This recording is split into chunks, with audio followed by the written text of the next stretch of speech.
میرے پیارے بھائیوں، نبی مکرم صلی اللہ علیہ وآلہ وسلم کے سچے جائیں، قربان جائیں، آقا کی امت میں کیسے کیسے ہیرے پیدا ہوئے، کیسے کیسے لال پیدا ہوئے، حضور کی امت میں کیسے کیسے جانشار پیدا ہوئے۔ پیارے دوستو، حضرت امام حسن مجتبی رضی اللہ تعالیٰ عنہ نے جب حضرت امیر معاویہ رضی اللہ تعالیٰ عنہ کو سلطنت حکومت سونپ دی تو حضرت امیر معاویہ رضی اللہ تعالیٰ عنہ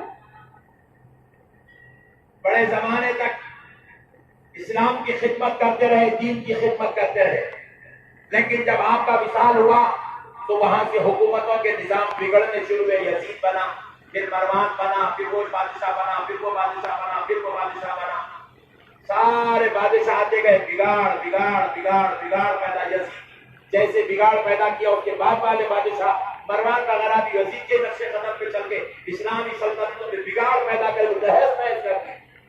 لیکن اللہ نے چاہا کہ اب اس امت کے اندر یہ بگاڑ کا سلسلہ ختم ہو، اور پھر اللہ نے چاہا کہ ایک اچھا ماحول بنے، ایک نظام بنے، تو اللہ نے اسی خاندان میں ایک شہزادے کو پیدا کیا بنو امیہ میں۔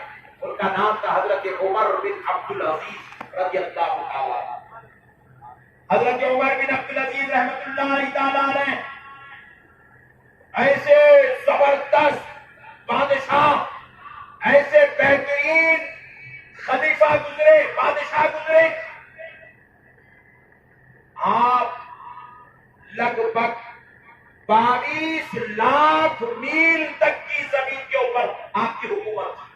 22 لاکھ میل، کلومیٹر نہیں، میل، 22 لاکھ میل تک آپ کی حکومت تھی۔ اتنی بڑی زمین کے آپ بادشاہ بنے۔ آپ کو معلوم ہونا چاہیے حضرت عمر بن عبد العزیز رضی اللہ تعالیٰ عنہ نے ایسی سلطنت، ایسی حکومت چلائی کہ حضرت عمر بن عبد العزیز کے اس 22 لاکھ مربع میل میں جتنے مسلمان تھے، ایک بھی مسلمان زکات لینے کے لائق نہیں تھا۔ آپ نے ایسا ماحول بنایا، ہر مسلمان اپنے گھر میں خوش و خرم تھا۔ مسلمان اپنی زکات لے کے نکلتے ادا کریں گے تو کوئی لینے والا نہیں تھا۔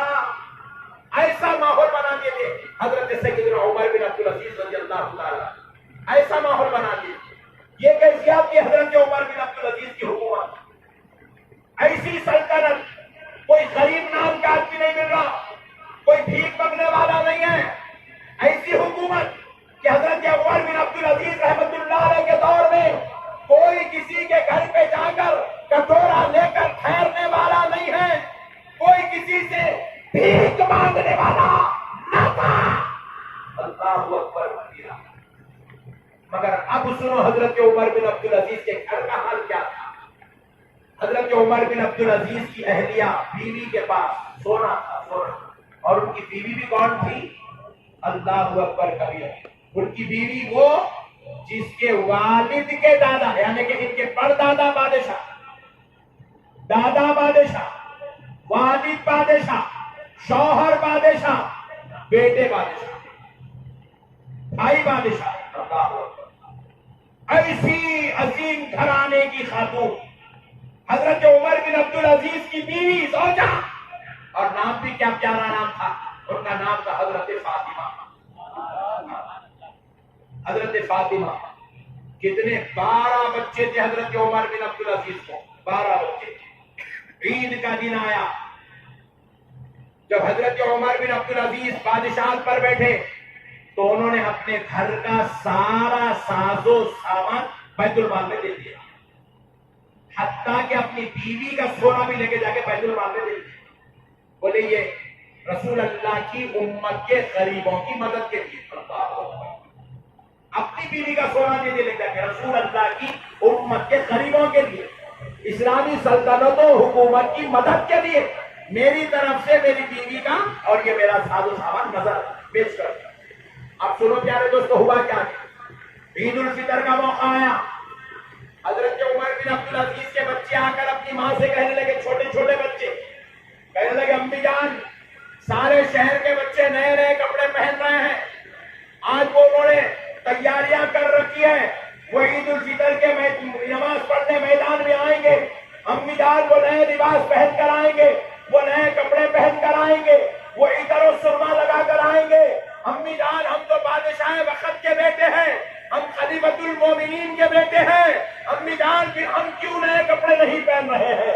تو حضرت عمر بن عبدالعزیز رضی اللہ تعالیٰ عنہ کی زوجہ حضرت فاطمہ نے کہا بیٹو تم ٹھہر جاؤ، میں بابا سے کہہ کر تمہارے لیے نئے کپڑوں کا انتظام کرتی ہوں۔ کون کہہ رہی ہے؟ بادشاہ وقت کی زوجہ کہہ رہی ہے میں انتظام کرتی ہوں۔ حضرت عمر بن عبدالعزیز گھر تشریف لائے، زوجہ نے بڑے ادب و احترام سے کہا اجی ذرا سن لیجیے کہ بچوں نے عید کے موقع پر نئے کپڑے پہننے کا خواہش کی ہے، میں چاہتی ہوں کہ میرے بچوں کو نیا کپڑا پہنا دیا جائے تاکہ میرے بچے بھی عید کی خوشیوں میں ان بچوں کے ساتھ شریک ہو جائے۔ اللہ اکبر کبیرہ۔ حضرت عمر بن عبدالعزیز نے ایک زبان ہو کر کہا بیگم جو تنخواہ میں نے میری کام کی خدمت کی تنخواہ لی تھی میں نے وہ سارا پیسہ تمہارے ہاتھ میں لا کر دے دیا ہے۔ اللہ اکبر۔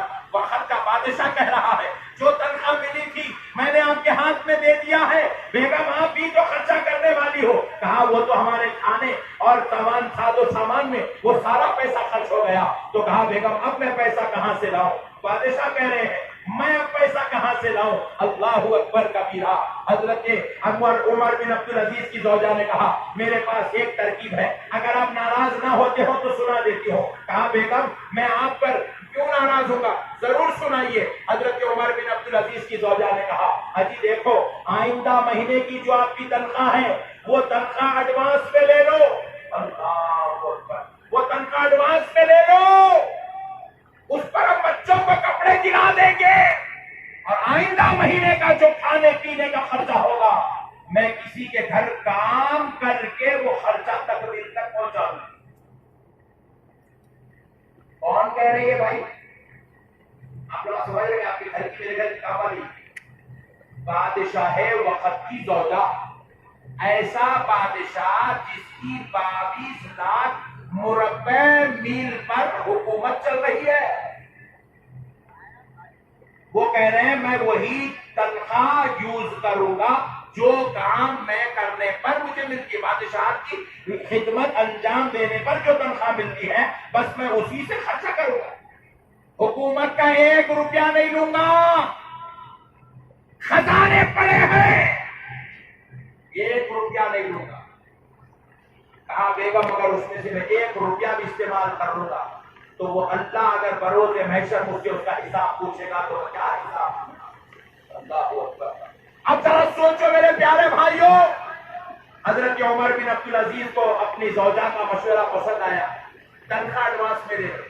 حضرت عمر بن عبدالعزیز گئے، جا کر خزانے کا جو گورنر تھا، خزانے کا گورنر کون؟ ان کا نام تھا مزاحم۔ وہ کون تھے؟ حضرت عمر بن عبدالعزیز کے غلام کے غلام، اپنے غلام کو منسٹر آف فائنانس بنائے تھے، وہ خزانے کا گورنر بنائے تھے۔ مزاحم کو بلائے، مزاحم دوڑتا ہوا آیا، منسٹر دوڑتا ہوا آیا، گورنر آیا سامنے کھڑا ہوا۔ حضرت عمر بن عبدالعزیز رضی اللہ تعالیٰ عنہ نے کہا مزاحم عید الفطر کا موقع ہے، میرے بچے کپڑا پہننا چاہتے ہیں، میں چاہتا ہوں کہ آئندہ مہینے کی تنخواہ جو میری ہے، بادشاہ کی جو تنخواہ ہے وہ مجھے ایڈوانس میں دے دو، میں آئندہ مہینے کام کروں گا نا اس کی تنخواہ نہیں لوں گا۔ اللہ اکبر۔ مزاحم نے ایک پیپر اور قلم لا کر دیا، بولے مزاحم یہ کس لیے؟ کہا پہلے آپ اس پہ لکھ کر دے دیجئے کہ آپ آئندہ مہینہ زندہ رہنے والے ہیں تو میں آپ کو برابر ایڈوانس میں تنخواہ دوں۔ وہ غلام کی بھی تربیت کی نوچ کرے تھے۔ وہ حضرت عمر بن عبدالعزیز خیال رکھ کے بولے مزاحم میں کیسے لکھ سکتا ہوں کہ میں زندہ رہوں گا، زندگی اور موت تو اللہ کے ہاتھ ہے۔ بولے سرکار پھر اگر آپ کا وصال ہو جائے تو پھر یہ پیسہ کون ادا کرے گا؟ حضرت عمر بن عبدالعزیز پیپر اور قلم رکھے واپس کر گزرے گئے، جا کر کہا اپنی زوجہ سے مجھے معاف کرنا، میں اپنے بچوں کو عید کے موقع پر کپڑے نہیں بنا سکتا۔ یہ ہے اسلام، یہ ہے مسلمان کی شان۔ مسلمان حقانیت کا نام ہے، مسلمان ایمانداری کا نام ہے، مسلمان حلال کھانے کا نام ہے، مسلمان حرام سے بچنے کا نام ہے، مسلمان اللہ کو راضی کرنے کا نام ہے، مسلمان تقوی کا نام ہے، مسلمان پرہیزگاری کا نام ہے، مسلمان عبادت کا نام ہے، خدا کی رضا کے لیے جینے کا نام مسلمان ہے، خدا کی رضا میں مر جانے کا نام مسلمان ہے۔ یہ ہے مسلمان۔ حضرت عمر بن عبدالعزیز اپنے گھر گئے، جا کر بیگم سے کہنے لگے بیگم مجھے معاف کرنا، میں اپنے بچوں کو عید کے کپڑے نہیں بنا سکتا۔ اللہ اکبر۔ بہرحال چلتے ہوئے عید کا دن آ گیا۔ حضرت عمر بن عبدالعزیز عید کی نماز کے لیے عیدگاہ میں تشریف لائے، تو اس دور میں جو حاکم ہوتا تھا وہی نماز پڑھاتا تھا۔ جو حاکم ہوتا تھا وہ اتنا پڑھا لکھا رہتا، جاہل کو حاکم نہیں بناتے، وہ پڑھا لکھا رہتا تھا، قابل رہتا تھا، ساری قوم میں اس کے معلومات میں بہت زیادہ رہتی، تو وہ کھڑے ہو کر خطبے میں مسائل بیان کرتا تھا حاکم وقت۔ تو حضرت عمر بن عبدالعزیز نماز پڑھائے، نماز پڑھانے کے بعد ایک کرسی آپ کے لیے ڈالی گئی، آپ بیٹھ گئے، سارے لوگ ملنے آ رہے ہیں۔ حضرت عمر بن عبدالعزیز کا خاندان بادشاہوں کا خاندان تھا، کسی کا دادا بادشاہ گزرا تھا، کسی کا چچا بادشاہ گزرا تھا، کسی کا باپ بادشاہ گزرا تھا۔ وہ بچے حضرت عمر بن عبدالعزیز سے عید کے دن عیدگاہ میں ملنے آ رہے ہیں، ان کے سروں پر بادشاہت کا تاج ہے، ان کے جسموں پر عالیشان لباس ہے، ان کے جسموں پر بہترین کپڑے ہیں، کیونکہ ان کے باپ دادا نے ان کے لیے رکھ چھوڑا تھا، وہ پہن کر آ رہے ہیں، وہ سینکڑوں کی تعداد میں ہے، خاندان کے بچے جو عالیشان لباس پہن کر آئے۔ حضرت عمر بن عبدالعزیز کے بازو میں ان کے 12 بچے کھڑے ہوئے ہیں، اللہ اکبر کبیرہ۔ کسی کے جو ہے جسم پر پہون پڑا ہوا ہے، کسی کے جسم پر کپڑے سے سوئی سے سیا ہوا ہے، کسی کا کپڑا پھٹا ہوا ہے، کسی کی ٹوپی آدھی اتر گئی ہے، آدھی خراب ہے، آدھی اچھی ہے، آدھی اچھی لگ رہی ہے، کوئی دھول میں لطف ہے، ایسی حال میں بچے کھڑے ہوئے ہیں۔ تو حضرت عمر بن عبدالعزیز ادھر دیکھے وہ بادشاہوں کے بچوں کو، ادھر دیکھے اپنے بچوں کو، تو اپنے بچوں سے کہا بچوں مجھے معاف کر دینا، میں تمہیں اتنے اچھے کپڑے نہیں پہنا سکا۔ تو بچوں نے کہا بابا وہ اچھے کپڑے تو پہن کر ہیں مگر منہ اٹھا کر کسی کی آنکھ میں آنکھ نہیں ملا سکتے، مگر ہم اگرچہ کے اچھے کپڑے نہیں پہنے مگر اس ممبر پہ کھڑے ہو کر قسم کھا کے کہہ سکتے ہیں ہم اس کی اولاد ہے جس کے باپ نے حرام کا ایک نوالہ نہیں کھایا۔ نعرے تکبیر، نعرے تکبیر، نعرے رسالت، نعرے رسالت، خطیب ہندوستان، خطیب ہندوستان، حضور شان دکن، حضور شان دکن۔ ہاں بابا ہم فخر سے کہہ سکتے ہیں ہم اس بادشاہ کی اولاد ہیں جس نے نہ حرام کا نوالہ کھایا نہ کبھی اپنی اولاد کو حرام کا نوالہ کھلایا۔ ہم اس بادشاہ کی اولاد ہیں جو اللہ کے دین کو اتنی مدد کیا، اتنی مدد کیا کہ آج پوری دنیا کے اندر ایسی مثال نہیں مل سکتی کہ ایسا بادشاہ بھی ہو جس کے زمانے میں کوئی زکات لینے والا نہ ہو، اس نے ہم لوگوں کو اتنا امیر بنا دیا اور خود کے گھر کا